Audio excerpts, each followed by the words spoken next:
country in a converted bus. She swapped lives with Michelle Pike, a funeral director's wife from Indiana. For the first week, the two wives must live by their new family's rules. Later, they get to make some changes. It's the moment of truth. The two wives are about to come face to face with their new children and their new husbands. How are you? I'm Lynn. Hello. Are you Andre? I'm Andre. It's nice to meet ya. How you doing? Hi, nice Pleasure to meet you. you. So cute. You're down. The girls are so darn cute. I mean, I could just eat them right up. She seemed a little prissy. Her sense of style stinks. We live on the road. We live in a motorhome. Live in a motorhome. Yes. She's a very beautiful lady. I'm excited to get to know her. But not excited enough to actually stick around. I've got to go back to work right now for a little while, and I guess that I'll see you after a while. Okie doke. Thank you. It hadn't been 5 minutes, and then Rick left for work, and I felt very slighted by that. It's 7 a.m. Lynn, who homeschools her kids, has to get to grips with getting the boys ready for school. Very tired. I'm exhausted. Gotta get up. As usual, Rick is sleeping in. I'm still hoping to get to know Rick better. We seem to just kind of cross paths and don't have a lot of time to really sit down and talk. Meanwhile, on the bus, Michelle's just had breakfast and is following Lynn's duties of keeping her foot on the poop pipe. You gotta help it along. Oh, gosh. That's disgusting. I never saw a person ever react like that to something like that. I think, you know, everybody's got poopy, so... You can't be throwing up on my engine. Before they get to school, the kids normally go out for breakfast. Michelle lets them have anything they want. But Lynn believes in healthy, home-cooked food. So what's for breakfast? 12 grams of fat, 26 grams of sugar. That's huge. If I ate this, I'd go into diabetic shock. Have a good day. Bye. Once Lynn drops the boys off to school, Michelle and the girls have to follow Andre's homeschooling plan. And first on his curriculum is a visit to a southern plantation. Quick, so we don't let the bugs in. Oh, look at the office. Look at the bathroom. There you go. Look at the guest quarters. Well, we're trying to see everything, Andre. You're kind of rushing. Andre is the boss. He's rushing. Okay, next room, turn to the right. Come on, let's go. And, you know, he's got to be the leader. The girls wanted to learn something from it. It's only learning, I think, if Andre wants to teach it. Are we ready to go down? You know, when I go down with Lynn, I'm always in front of her, just in case I gotta catch her. What a man. That is awesome. Yep. Lynn, whose own kids never do team activities, must now support the boys' busy schedules. The boys are all over the place. They've got their practices and their games. Rick is at work most of the time, and she's the primary caregiver with the boys. So you like it if your dad would be here more often? Yeah, that'd be nice. Yeah, would that be good? Okay, well, we'll see if we can work on that. Michelle is concerned that life on the bus is not giving the girls a proper education. You think that you might do better in school? Yeah.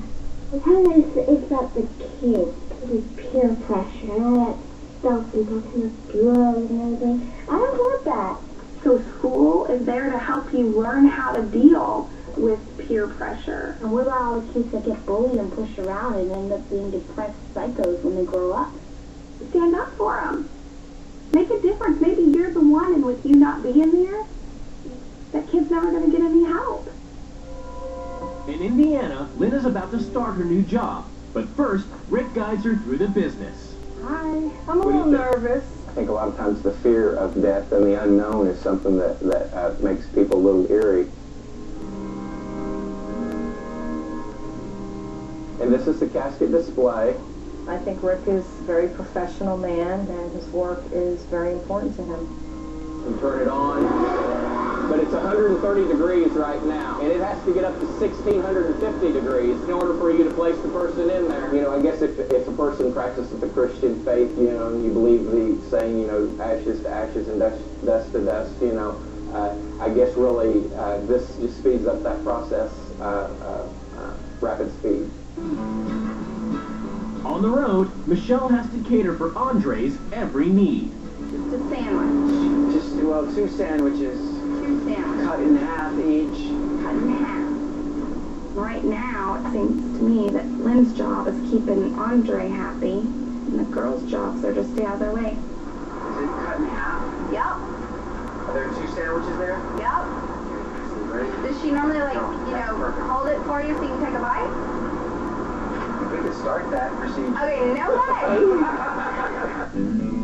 Lynn is disturbed that the boys do too many activities and not enough chores. Quite a bit of stuff. Stuff and stuff and stuff.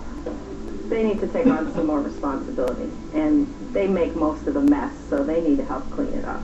If I had to do lots of chores, I wouldn't be too happy because there would be no time for anything else but chores. On the bus, next on Andre's planned schedule is a surprising destination for Michelle. We're going to the pilot truck stop. A truck stop? Yeah, We're going to a truck stop? gas, and it's too late to go to the campground, so we're going to spend the night there at the truck stop. Shut up! You know, there's prostitutes at truck stop and stuff. What if I tell you I refuse to stay at a truck stop? We have to stay at the truck stop Why? because that's our plan.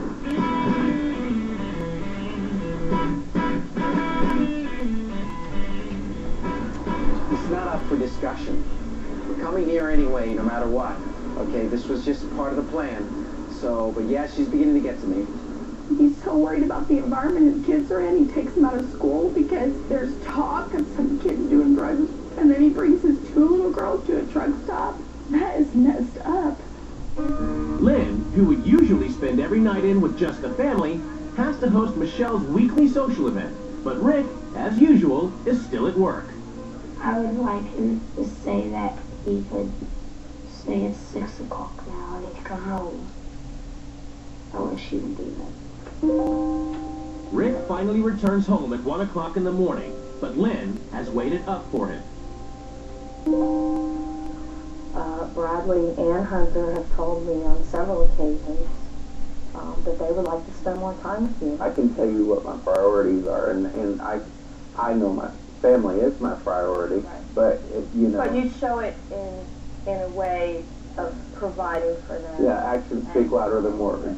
Right. You have to give your spouse security. I think that Rick has put his business above everything else in his life. Do you think it's more important that you give her financial security or that you give her emotional security?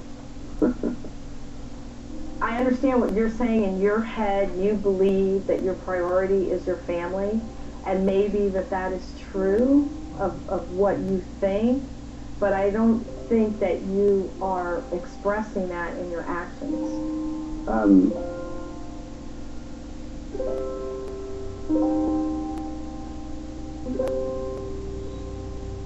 Back at the Smiths, Andre is tinkering with his bus and needs Michelle's assistance. It goes like this. So what is it I'm helping with here exactly? Moral support. Okay. You hooked that hose up, Andre. How's that? Is that good? That's good. Good job. But Andre doesn't think Michelle is doing such a good job as a bus wife. I just get the sense that you're not serious. I'm not serious about what? You know, cleaning and doing the laundry. For you to say that I'm not trying is absolutely incredible. Because when I look out the window, you're outside tinkering on your hobby. It's not a hobby. This is a hobby. This is a project. This is not a life. And it's wrong. This is I our think house. that you're making your dreams come true at the cost of your little girl's childhood. And All in of the these end, kids that are going to school today are all going to be faced with the situation with the drugs and the sex. you're keeping them in this little bubble, and they're not learning squat about real life. It's the right plan. You are a selfish man. Andre, you can't even plug in your bus all by yourself without having a cheerleading squad telling good husband. That's a joke. Be a man, Andre. Plug in your bus. Next, the rules change as the wives take control. Rick, you're a workaholic and your priorities are all screwed up. This fantasy bus house has been going on long enough, so I'm taking you guys home.